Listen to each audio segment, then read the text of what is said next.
Sometimes technology is just not your friend. I got together virtually with three fantastic individuals to talk about the topic of kindness at work, at life, but also deliberate if we can be too kind and what the implications of that are. Unfortunately, I lost one of my guests relatively early on in our conversation, but I think the three of us who were left, we made some really good progress. So I hope you enjoy what we talked about because we drew some pretty good conclusions why it is so important to have a work culture based on kindness. Hi, everyone, and welcome to Professionals Unplugged. Thank you for joining me for another candid conversation about work. I'm Inge Hepton, your host and owner of Medea International. So I'm an executive coach, and my mission is to elevate people's impact and success, in particular by helping leaders increase their so-called executive presence. And with me today, I have Steve Thornton. Steve has over 30 years experience of driving revenue growth in demanding industrial environments. He is a founding partner at Apex Management Partners and 80/20 profit and growth strategist. And I have David Wolfskehl. As the CEO and founder of C-Suite Impact, he is excited to have an impact on his team and his clients by bringing together an elite group of individuals and focusing on building the community culture and the strategy for the C-Suite family of companies. So, David, as the CEO and your focus on community culture in an organization, which is a really specific type of wording, I'm really interested in what it actually means, the community culture, and how deliberate you're therefore also about weaving in kindness into the work culture. I think, we're very deliberate about building a community culture. I think it starts on the individual level. And so we look for people who are passionate about what they do, professional at what they do, and collaborative at what they do. And unfortunately, I really think kindness is a competitive advantage. I say this, and I believe it's true and also sad that, as a leadership team, we do what we say, we don't jerk people around, and we're nice. And those things have allowed us to, grow exponentially and become a really attractive place for wonderful people to be. Thank you. Well, picking up on the point in terms of why kindness is important, and you obviously you established that in your organization because it motivates people. It creates a community where people rely more on each other. They know a little bit more on each other. They trust that others kind of almost catch them when they fall. Steve, in your organization, I know the mission of your organization is more on growing a business, making sure they have profit, they succeed. What are the kind of things you see when you go into organizations, and how does kindness matter in that regard? Well, a couple of things. I worked in the corporate world for about 30 years, so leading businesses, groups of businesses. So I've got that experience to draw upon as well. But business is about relationships, and a fundamental part of having a relationship that's actually a two-way, productive, healthy relationship is that you are kind to one another, you respect one another, and you treat and you value one another. And so, to your point, whether you're getting business, whether you're working with people to execute something, whether you're supporting a customer, whatever it is, it's all about people and relationships. So for me, kindness is a fundamental thing that needs to be there. If it's not there, then you're going to have a poison in your organization, which kind of goes back to what David was talking about. Yeah. And to me, Steve, I agree with you. And I don't really think, though, that kindness is necessarily saying thank you every time, right? And although those are important things, it's about being, like he said, respectful, being an engaged listener, trying to help people, I think are longer term things, although being polite is important as well. But those other types of things that you were talking about are really critical. People want to know you care about them. And so if you want people to follow you as a leader, then they have to think you care about them. And part of how you show them you care about them is that you're kind. And then, and so even if you disagree, even if something doesn't work out, the kindness is still a necessary ingredient, because people look at how you treat others. You'll treat me that way, right? So it's really, really important. Yeah. So how do you screen that in particular during the interview process, right? And also, if you think about, some people might be kind to the people above them, but they kind of kick to the people below them in the hierarchy. How do you screen that? I'll speak first. I know David's got thoughts on this as well. In my experience, I think you have to do two things. When you're interviewing, you're trying to probe. Even if you take people out to dinner before an interview, as part of the interview process, you look and see how they treat the wait staff. You look at how they treat others, and then I think you do reference check, and you want to talk to people that not necessarily everybody they gave you, maybe people they didn't give you on their list to talk to. So you want to check that out. And then in an organization, I think you have to do 360s, 360 reviews, because you have to have some mechanism for the people below them to give you feedback. And I think for us, a little bit different, but similar type of mindset. We hire slow, fire fast. So, we take time to get to know people. And it's hard faking it for a long time. You can fake it for a little bit, but you become you.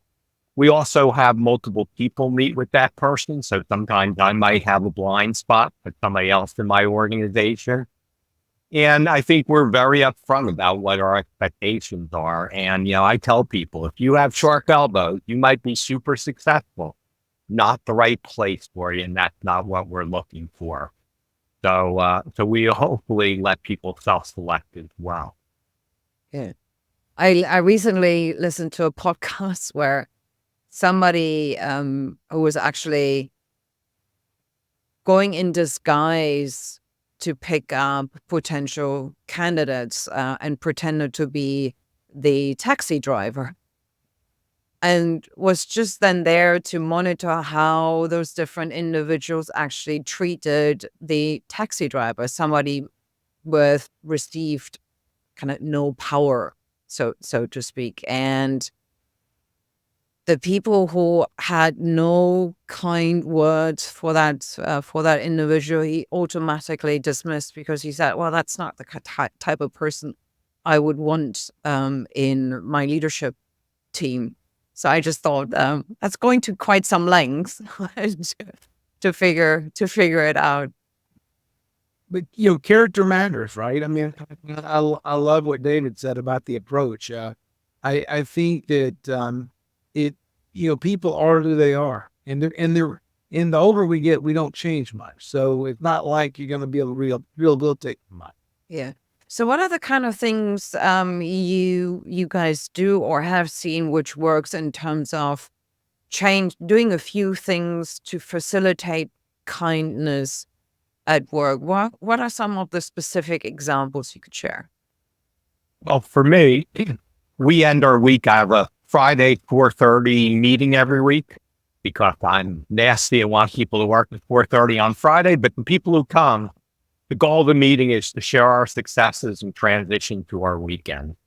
I am very common to ask somebody to share a highlight from their day when we're leaving. I ask people to brag, and I've created a culture where if somebody from my organization sends me something or calls me something, it is more likely they're sharing a positive piece of news than they're telling me something that went wrong. So I believe it starts with leadership. That starts with building a culture and building process to allow that to happen.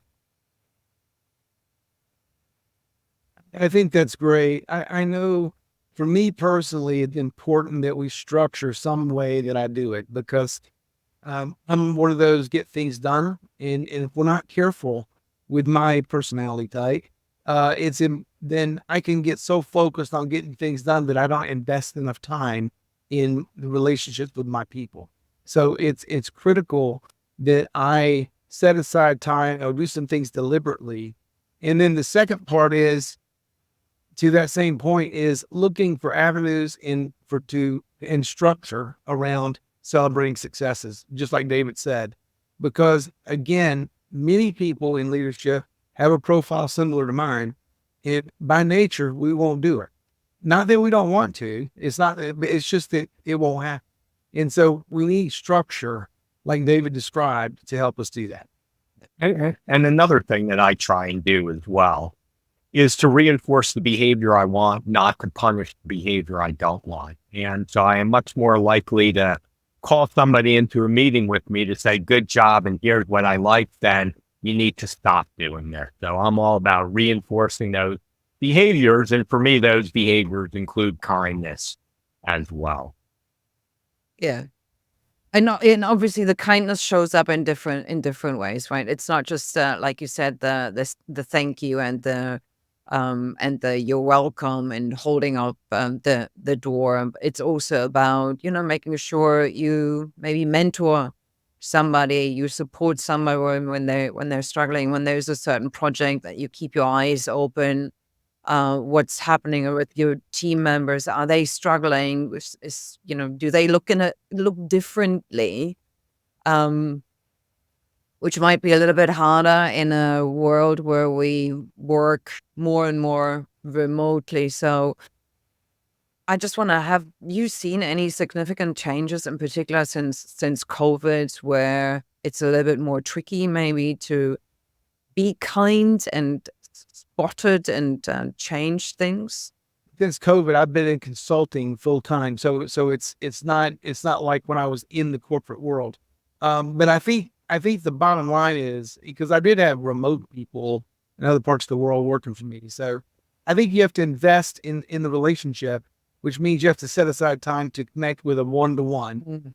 I think, back to the point that David made, I just add to, is recognized in public and correct in private. And I think the point I would add is that it's really critical that as we talk to people, or even we address people, even if it's something corrective, that we're kind in the way we do it. We're not angry. We're just trying to get better as a team, and we want to grow together, and we learn from each other in that process. So it's again, it's about showing them that you care about them as a person, you value them. As they see that you see them as an asset to the organization, like a balance sheet for people, then they're gonna respond to that. They're gonna want to follow you. And I feel, when people are on the same page, you have the same goal, it's much easier to give that feedback, because we all win together, we all lose together. So let's get better so we can do more winning than losing. For me, during COVID, one of the great things, Steve, that I did is on Thursdays, I have what I call low intensity day. So typically on a Thursday from 10 o'clock till probably 3:30, I don't have scheduled meetings. And, the other days I might have back meetings. And on those Thursdays is when I have the time to randomly call people. And so, most Thursdays might be from the beach or at the lake, but I am still calling my team members, checking in, and it gives me that flexibility that when you have 8 meetings in the day, it's hard to randomly call people. Yeah. Fantastic. So let's just flip it. Could there actually be circumstances when one could be too kind? Well, I think for me, there's definitely circumstances where people are too kind, and that's where they say yes when they mean no. When they say, oh, I'll do something, and then complain about it either verbally or say, why am I doing something that's not a benefit for me? So I Yeah. think, people pleasers many times are actually too kind, and don't advocate for themselves. So I believe you can be too kind. I might say it's a matter of how we define kind. But I think we're going to say the same thing. I might just say it a little different way. I don't think if you're not being honest with somebody and telling them, giving them accurate feedback, I don't know that you really are kind. I don't care how you say it. I think so I think we're saying the same thing, just a little different way. It's about the definition of kind. Yeah. I think at the end of the day, we can always be kind, but I may be letting you go in that discussion. So because you don't fit, but I can do it I can be very kind in my manner, but it's important there's a honesty in our relationship that we can be open and honest with one another. Because if I'm not honest with you, then I'm not really being kind to you because I'm not helping you grow, whether it's with us or somewhere else. Totally agree with that. And it's just shocking to me that one of our referral sources that has been consistently happening is people we met with, and either we or they decide not to move forward. So they met That's us to awesome. joining our organization, and we get opportunities all the time. And some of the things that haven't worked for us, we're still friends with those people, right? We both tried, didn't work. We both acted in a way that was wonderful, and we remain connected and tight with each other, even though we had a project that was unsuccessful. Yeah. I find that really fascinating what you just said, Steve, the definition of kindness in terms of, well, if you're not honest, how kind are you actually? Because you're doing a disservice to the person you're working with or giving feedback. Because often enough, that's exactly what we're thinking. Right? It's, oh, I don't want to hurt somebody's feelings. So I might not say it. Or to you, David's point, the people pleasers being afraid of how will I be perceived? Will I be seen as unfriendly, as unhelpful? So I might as well say yes, even though I've got, they got so much to do already, and it's actually detrimental to their own performance and well-being to say yes to the next thing. And so I find that interesting to just reflect on the definition, thinking about how much of a service do I do the person if I'm holding back because I just want to say some generic kind words. Will I help that person or not? So that's quite interesting. And I think a good distinction for everybody to keep in mind. I think it's like even, for those of us who are parents, we have to give feedback to our children, right? And sometimes we're not as good with them as we are with others because we care too much. But even in that case, if we don't give them the right feedback, we're not helping them grow and develop. And it's the same thing in the workspace. We have to help people grow and develop. And that's how we show them we care. When we correct our children, because we care. The easy path is not to do it. The hard path is to do the hard work, which is serve them the way they need to be served. And, picking up on something you said earlier, Steve, about, not being true with your feedback. I believe authenticity is a huge factor. And if you're authentic, and so many of these things that we're talking about, I think it starts with you. So if you're not authentic, I'm not going to give you real feedback. And I think the people who are least kind, universally almost, is people are least kind to themselves when they're talking quietly to themselves. And many Right. people are much, much harder on themselves than they would be on anybody else in the entire world, even somebody they consider an enemy. Oftentimes, people are harder on themselves. I think you're right. I think you're right. Yeah. I see that in my line of work a lot.